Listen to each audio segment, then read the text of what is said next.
EOM Business Network. So much for one broadcast. There have been multiples of senseless killings and avoidable accidents of recent times. Please, dear Nigerian government, the people are weeping. Our country is bitter. Do something fast to avoid a repeat of this accident. Hello dear, good to be on your screen again. You're watching the EOM Business Network and I am your host, Ethel Okwala. Business as usual. We will kick off with the news segment. Thereafter, spot on with the Managing Director and Chief Executive Officer of Pinatech Engineering Nigeria Limited, Chief Christopher Ndubisi. And on the face-to-face with the Managing Director and Chief Executive Officer of Mike Hansen Logistics Nigeria Limited, Prosper Emeka Duru. This is another episode you can't afford to miss. Sit back, relax as I bring you the details. This is an amazing job opening. Media Television Marketing. A university or polytechnic degree in marketing or mass communications. XNYC. Good looks. Good spoken English. Marketing experience. Between 22 and 40 years old. 5 feet 9 inches tall or more. 250,000 naira per month. A car and a driver. If the cap fits, then send your CV to eombusinessnk@yahoo.com.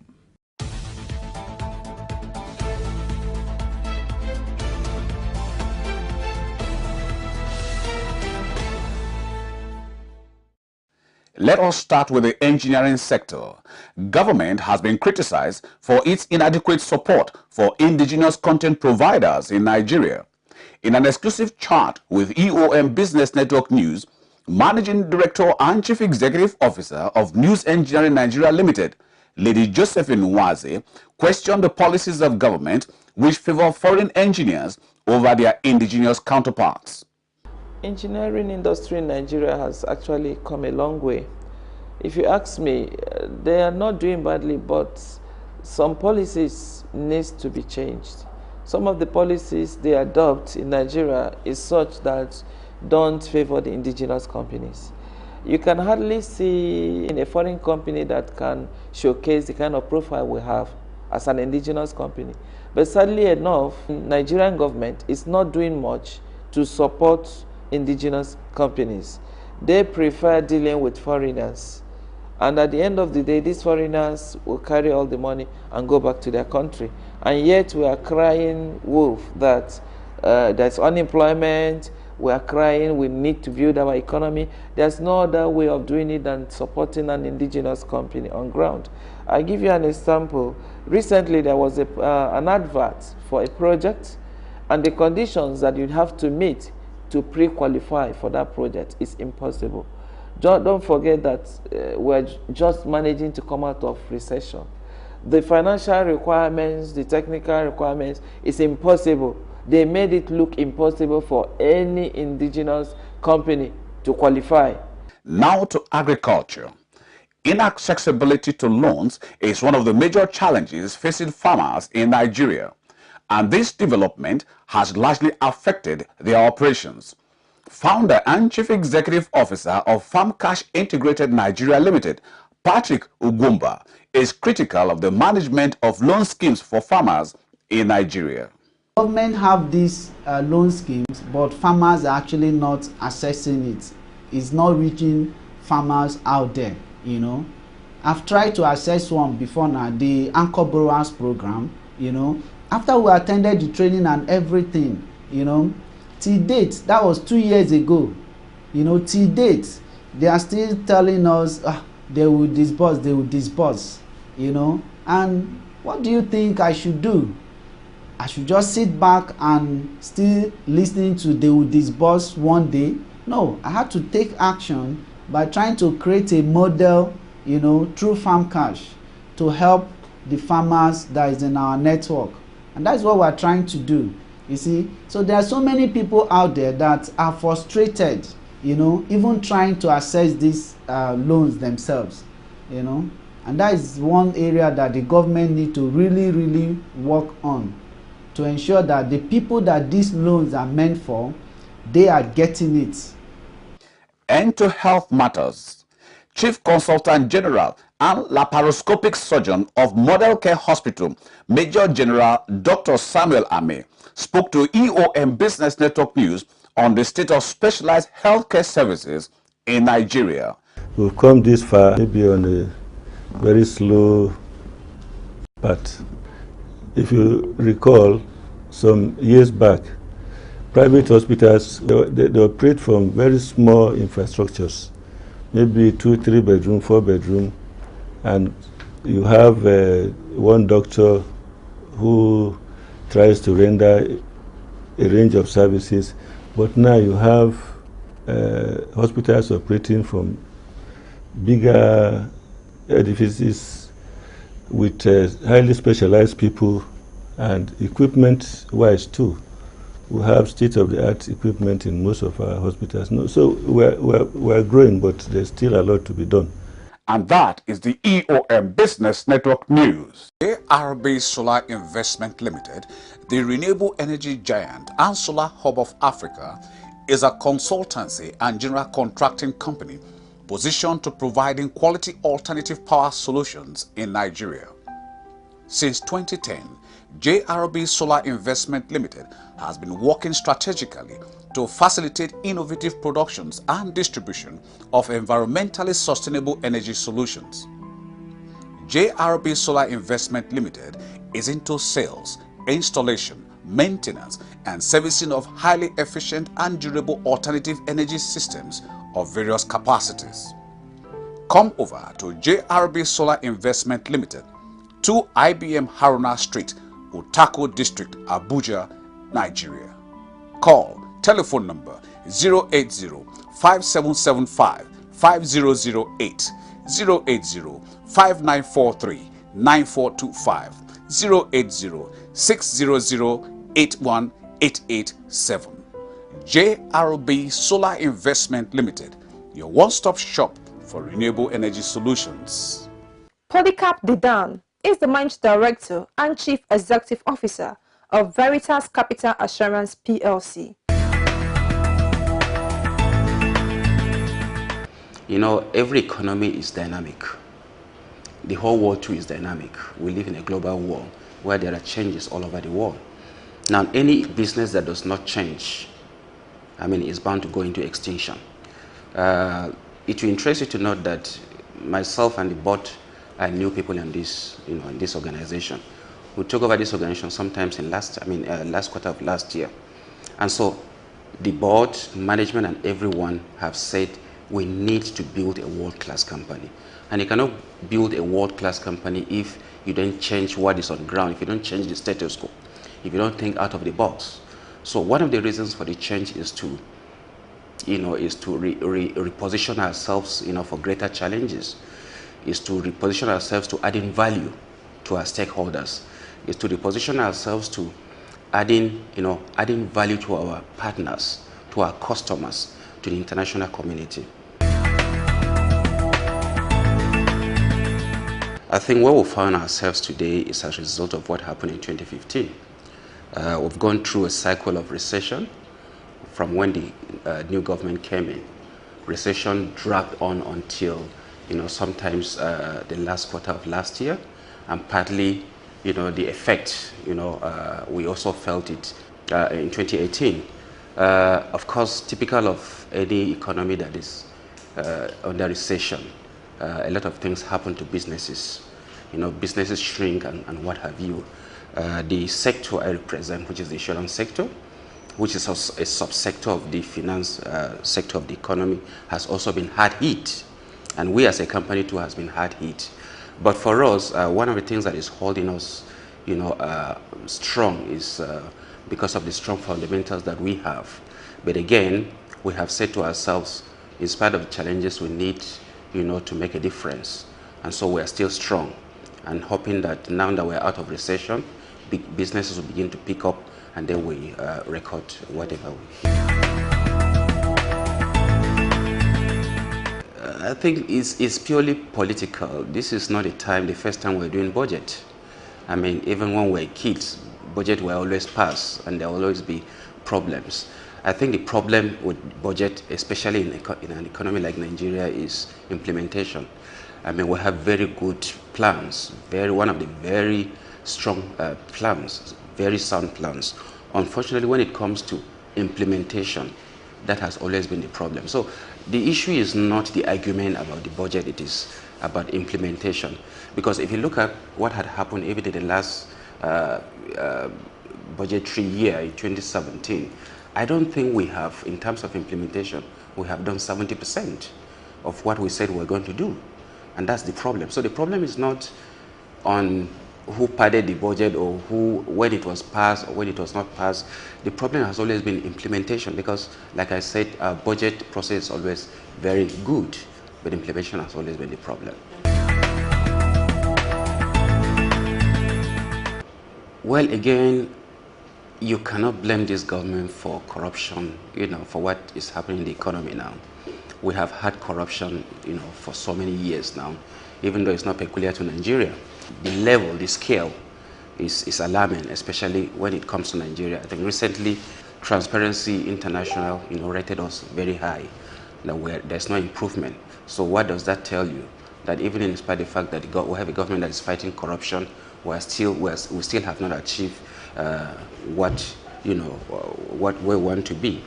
Engineer Ahmed Al-Sharif is the General Manager of Keswa Engineering and Project Management Limited. Keswa Engineering and Project Management is an offspring of KETS, Sudan, which is also a product of Kenana Sugar Company, the largest integrated sugar company in the world, which was established in 1975 and diversified its products from sugar to have ethanol, animal feed, spare parts, farm machinery and implements. Established KETS, which is Kenana Engineering and Technical Services, in 1986, or to meet the demand for the consultancy services in the field of agriculture, sugar production, and agribusiness generally. Sugar is on everybody's budget and every family's table, and is a very essential item that is source of energy in the food chain. And the Nigerian situation is 95% of the sugar consumed is imported, while the country has the potential to really produce more than what it needs. The government came into the sugar sector for some time. They set up the National Sugar Development Council, which is leading the sugar sector in Nigeria, but of course needs some more help, more support, and more effort to help the sector grow. GIVE is consulting for the sugar sector, the government and the private sector. The government represented by the National Sugar Development Council. We have good relations with them. We have been conducting some of the studies for them. We even had an input, even though small, on the Nigerian Sugar Master Plan. And for the private sector, we also have rendered our services to the major player in the sugar sector, that is the Dangote Sugar Refinery, and some smaller players also who contact us for our services, and we are meeting. The major service we give is the consultancy.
Christopher Ndebisi is the Managing Director and Chief Executive Officer of Pinatech Engineering Nigeria Limited. Pinatech as a company was registered in 2005, and since then we've been working hard to make sure Nigerians smile. Actually, the leading vision and mission is that I want to get to the top, and want to make sure that Nigerians in middle and low class get affordable houses, and also to take part in structural and the remodeling of Nigerian road network, and also in the building and building a good edifice for Nigerians. The core values in Pinatech mainly is good works, making sure that people are happy, that Nigerians are happy. We've been involved in housing program, we've been involved in airport remodeling, we've been involved in different road projects in Federal Ministry of Works and Housing, FEMA, FCT, Ministry of Agriculture. There are rural roads and the road leading to different farms, and we've been involved in Ministry of Education. We've done a lot in construction of classrooms. We've done a lot in construction of hostels, and the project has come out very well.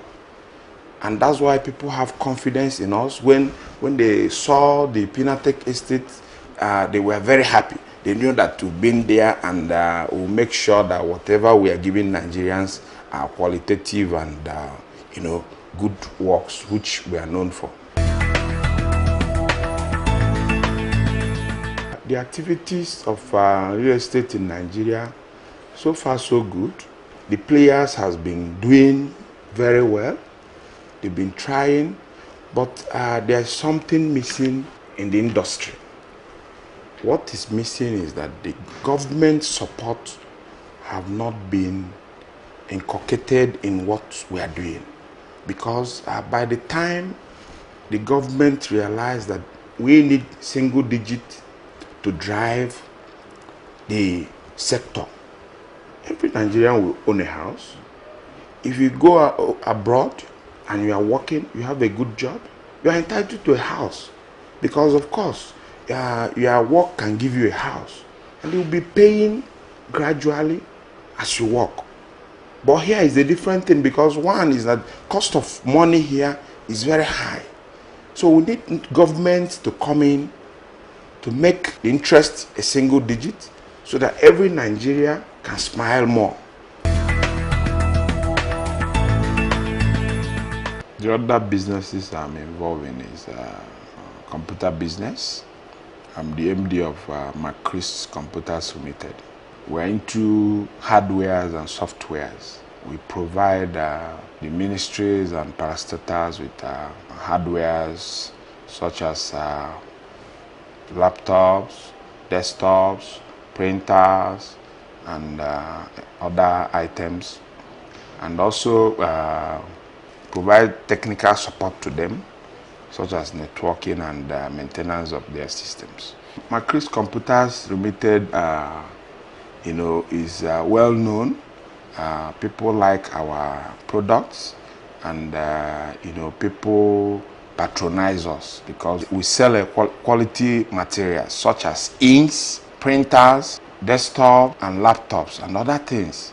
Actually, we are one of the HP resellers. When you are buying all these products from the channel, it helps to reduce fake products that are everywhere. But we are known for our genuine products. Prosper Emeka Duru is the Managing Director of Mike Hansen Logistics Nigerian Limited.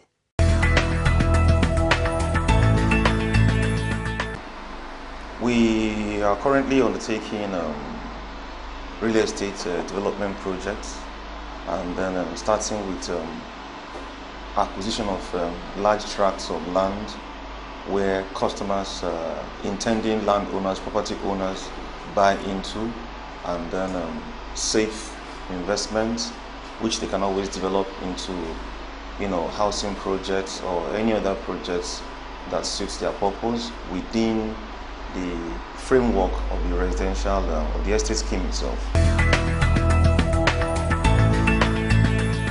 Our core values are number one, integrity,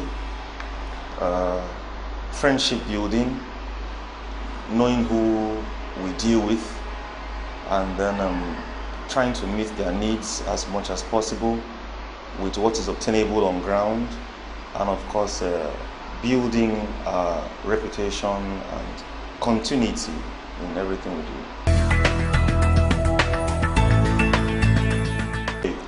We just concluded one recently, a peace culture, and then that's an estate also that we did, and then we have people buying into it from all over, and basically making sure people buy into safe investment in the real estate subsector of the Nigerian economy. I think it has improved.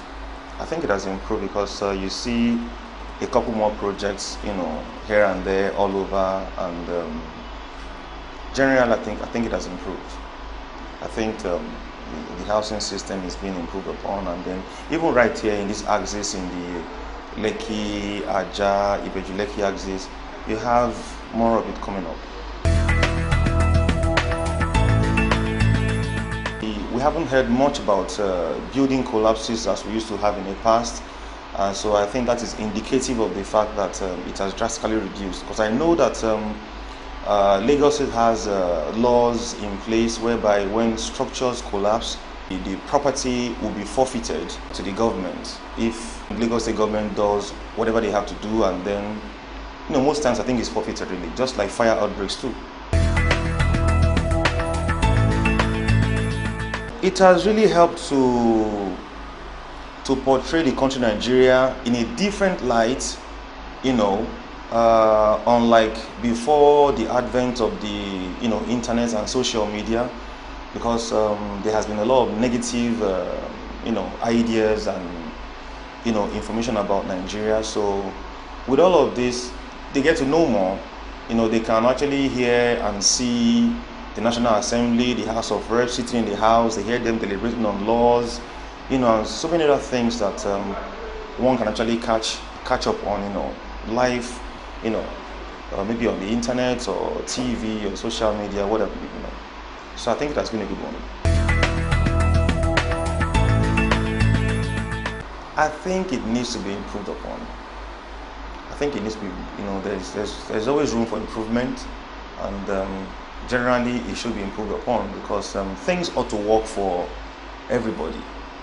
And I'm actually working on a project now where, for instance, I'm working on a project for, like a street guide, some parts of Ikoyi and its environs, to easily identify, government establishments at, click of buttons, and then, so I think a lot of things, need to be improved upon in Nigerian infrastructure. I think the first thing is electricity.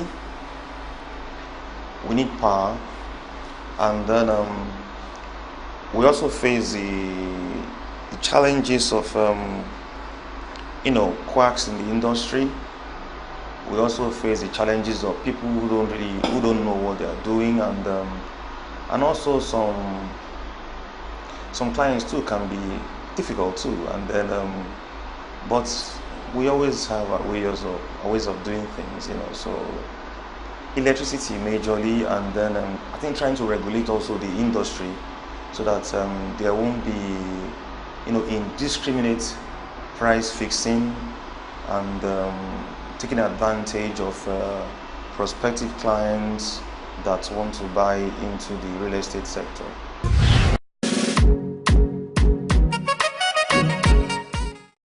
Every organization or every person should try at every point in time to see what are the risky things in what they are doing. Wow, and on this note, to call it a wrap, many thanks indeed for being part of this. On behalf of the rest of the production team, our sincere appreciations goes to our sponsors for their continuous interest and support. Don't forget to follow us on the EOMB's network across all social media platforms. I am Ethel Okpala. Do have a great week.